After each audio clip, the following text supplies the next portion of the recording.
specifically in just moments. But first, here's the cap space picture now for New England. Bit of deja vu, right, for the Patriots, who spent over $200 million last offseason, a league high. Cutting Stephon Diggs puts the Pats $54 million under the salary cap, so plenty of money to go around once again. And last week at the Combine, head coach Mike Vrabel made it clear when he sees something he likes, he usually gets it. I've never really tried to get focused. If I shop at Neiman Marcus or Nordstrom or something, I've gotten to the point now in my life where if I want something, I can usually buy it. I don't, I'm sure Richard Miller and Elliott and Matt Groh will work and do everything that they can to help us sign the players, with certain exceptions. I haven't even gotten that far. If you like something, usually just try to buy it. Yeah, that's how you felt about that denim shirt. I agree. It looks good. It's a good look for him. I'm sure there were times, Mike, as a GM, you had to tell a coach their free agent hopes and dreams weren't really a financial reality. So we're going to put you back in that role today. Let's start with Vrabel. It's not a sweater from Neiman Marcus, right? But you got to figure out that the Pats are going to be eyeing a wideout. What about Alec Pierce? A lot of conversation around him going there. What are you telling him when he knocks on your door? Well, Mike Vrabel's a big, tough guy. Unlike someone like Rex, who I could easily take. I'd be a little concerned about. Look, we're going to go get him. 21.3 yards per catch, as we're looking at here, leads the league. He's going to be 26. Laura, we are in a win-now mode. Let's go get him. We set ourselves up really well. We got rid of Diggs. I would say let's go do this. Yeah, he really became do-it-all for the Colts. Did so many good things for them last season. They'll hate to see him go. Brian Schottenheimer, by the way, he's on the line now to our GM, asking to spend some big-time money on Trey Hendrickson. What's your answer? Yeah, my old guy, Schott here. Absolutely. We made this decision a year ago when we traded Micah Parsons. Trey Hendrickson's going to be 32. Not ideal, but I'll tell you what, he's still productive.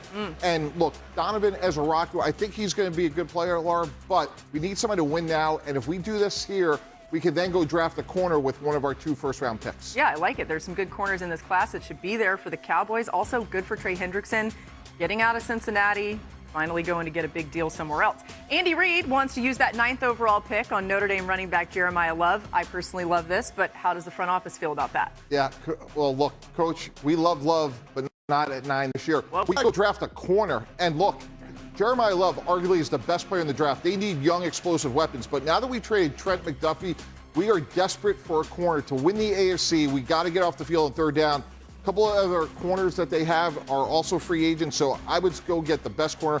Mansour Delaney here probably is the best one on their board. I would start there and try to get a running back later in the draft. Man, hard to pass up, though, on Jeremiah Love. A lot of people now, after the Combine, have even had him switch with Fernando Mendoza as the best player in this draft. Let's turn our attention to Aaron Rodgers. I know you're going to like this, Mike T, as he went through a wide variety of topics yesterday on the Pat McAfee Show. Just a great interview, including where he is in his decision-making process related to returning to the Steelers. Will he even play football again? Rodgers explained exactly where things stand when he jumped on with Pat yesterday. There hasn't been any progressive conversations. I love Mike, and Mike and I have kept in contact over the years. I've had conversations with Omar. I really, I think Omar, enjoyed having me there. I think the guys, had a positive response, to our time together. But again, there hasn't been any deadline set on me. There hasn't been any contract, floated, in front of me for me to well, we're giving you till, March the 8th to make a decision on this contract. There's been nothing to that respect. During the interview, he was very complimentary to everything that he has with his familiarity with McCarthy and even some other guys that are going to be on staff. So you could read some tea leaves there potentially. A reminder, too, that it wasn't until June last year that he made a decision. So, Jeremy, what are you hearing about Rodgers' timeline at this point? Yeah, Laura, even though there's no hard deadline, the Steelers would like Aaron Rodgers to sign before June this year so they could get that off their plate, move on in building their team. But Aaron Rodgers is not beholden by deadlines or timelines, so it's still unclear exactly when or if he's going to sign. So the Steelers need contingency plans here. They do like Will Howard a lot. Behind the scenes, when you talk to Pittsburgh people, they say the former 6th-round pick from last year is somebody who came along quickly, who understands the pro game. If he had to spot start a little bit, they would be somewhat comfortable with that. And they have done a lot of work over the last few years on this particular draft of quarterbacks. So they're not beholden to have to take one super early, but if the opportunity presents itself, maybe day 2, early day 3, I could see them doing that. And it wasn't just the Steelers staff that are excited about Will Howard. In that interview, Aaron Rodgers talked about how excited he was about Will Howard and his future, not just a human, but also as a football player. So if I'm the Steelers, I'm not overly concerned or in a rush to get Aaron Rodgers signed. We talked about the Will Howard piece, and if you don't hear from him by the draft, then all of a sudden you can go and potentially go get a quarterback in the draft, right in the middle of the draft, right around number 20. And so I understand there might be this excitement or eagerness to have Aaron Rodgers come back. I don't think that needs to be the case for Pittsburgh. They have a contingency plan with Will Howard, and they also have that 20th pick in the draft to be able to get a guy named, we keep on saying that Ty Simpson name, the number 2 guy behind Fernando Mendoza, but they have that opportunity as well. Yeah, if they miss on Ty Simpson, could it be a Carson Beck potentially? And maybe they even go that route even if they have Rodgers come back. Going to be fascinating to see what they do. All right, they will retired, a little surprising at age 27. New offensive coordinator. I mean, that's a lot going on in 1 month. Sam, we start with you. Do you like the move for Chicago? I love the move for Chicago because of the young weapons that they already have that are on rookie contracts. And now what I'd love even better with Chicago, who's in a win-now mentality, would be to go and get Tyler Linderbaum to be your center to help protect Caleb Williams, to be able to get it to Rome Odunze and Luther Burden and Colston Loveland, and then go and get an edge player in this free agency. Cam Jordan just talked about him being a free agent. Maybe it's him. Maybe it's Trey Hendrickson. But this is a win-now mentality for the Chicago Bears. You have a quarterback on a rookie contract, an offensive play caller, and Ben Johnson, who is everything that the Bears fans expected and hoped, and a defense that can take the ball away. Now you just need a center and an edge rusher, and you're all set. Oh, is that it, Sam? We'll have that done by dinner.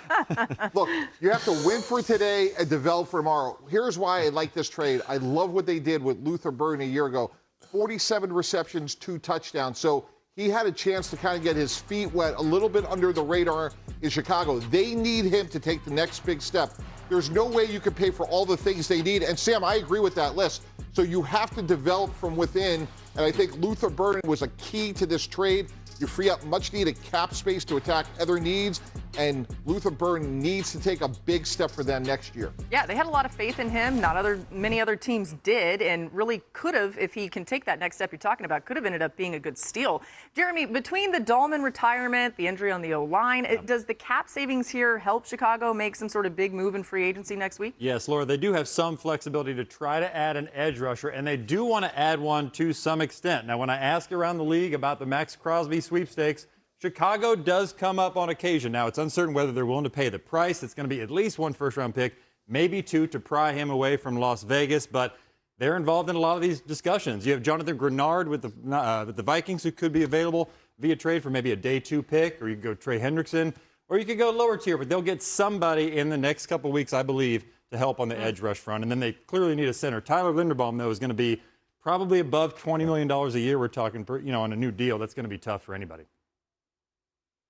Yeah, Tyler Linderbaum is poised to become the highest paid center in the National Football League in the next week, and the Bears do have a couple of needs to address here. You mentioned the edge rusher, Jeremy. Center is another position with the surprising retirement of Drew Dahlman, but today's move gave the Bears some more cap flexibility that they will need entering next week. I still think they're on the outside looking in regards to a Max Crosby trade, a potential trade there. There are a lot of teams checking in on Max Crosby, and there's still no firm indication that the Raiders are willing to move off him. But if they are, it certainly sounds like Chicago would have to beat out a lot of other teams, and it sounds like right now that might be challenging. Yeah, who's on the inside looking in for the Max Crosby sweepstakes if he's available?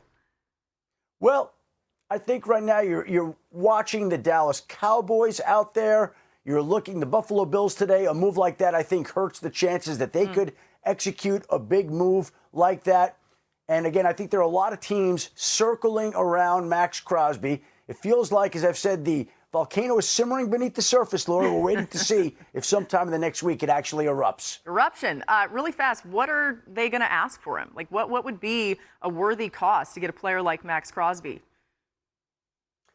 Well, they have said that they are looking for a Micah Parsons package. Do I think they'll get 2 ones in return? I don't think so. I think that that's a bit ambitious, but they also reserve the right to hold on to him and not trade him unless they get the offer that they want. They also don't feel like They are in a rush to make the move. They can make the move this week. They can make the move next week. They could decide to wait until before the draft. They even could hold on to Max Crosby and not trade him at all. It's not like they're all into moving him, but there certainly are a lot of teams circling around him and checking in to see what the price would be. My guess is it's slightly less than what Micah Parsons came in for last year for Green Bay. Yeah, Adam mentioned Dallas. They are a key team in this equation because they want to support their new defensive coordinator, Christian Parker. They believe in revamping that defense, and they know it's going to take multiple pieces. So they're looking at the edge rush market. They're looking at linebacker. They're looking at safety. So Cowboys, I know we always talk every year, are they really going to spend or are they just going to go on the cheaper side of things? I do suspect that they'll do something here in the next week. Ooh.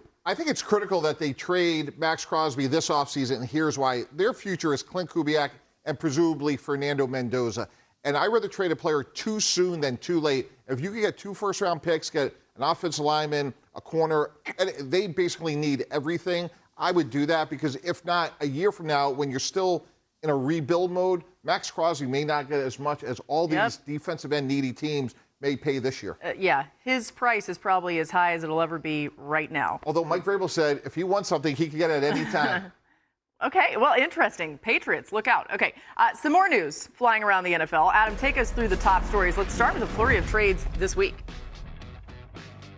Well, listen, Laura, we are on Thursday, and we've seen 4 trades already this week, capped by the DJ Moore trade to the Buffalo Bills. There will be more with the new league year starting next Wednesday. This will not be all the moves that are made. More trades will be coming. We'll see the ones that come down. But you saw this week, DJ Moore, Trent McDuffie, David Montgomery, and Titus Howard all agreed to be traded away. And more trades, of course, will be on deck. Meanwhile, the New England Patriots moved on from their wide receiver, Stephon Diggs. They will save money against the cap, create a need at the position. They'll make that move next week. You see the savings right there of over $16 million in salary cap space by moving on from Stephon Diggs, who will be looking for another new team in another offseason. And the Saints' all-time franchise sack leader, Cam Jordan, is not expected to get a deal done with New Orleans, where he's played for 15 seasons, and he is now set to become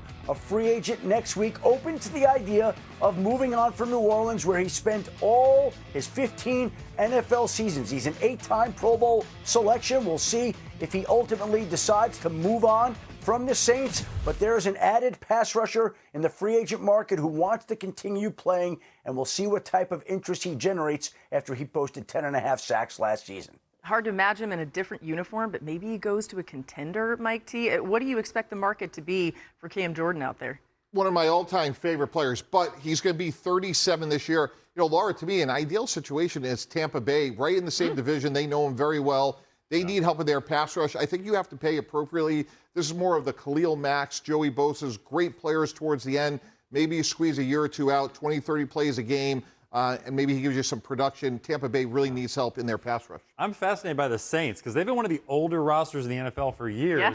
Now they have some young up-and-coming pieces, and they have 2 key free agents, Cam Jordan, Demario Davis. Do they move on? Is it the changing of the guard in New Orleans? I feel like it might be. Those guys have been centerpieces of that defense, to your point. But Tyler Shucks looked really good. You never know. Cam Jordan, by the way, missing just 2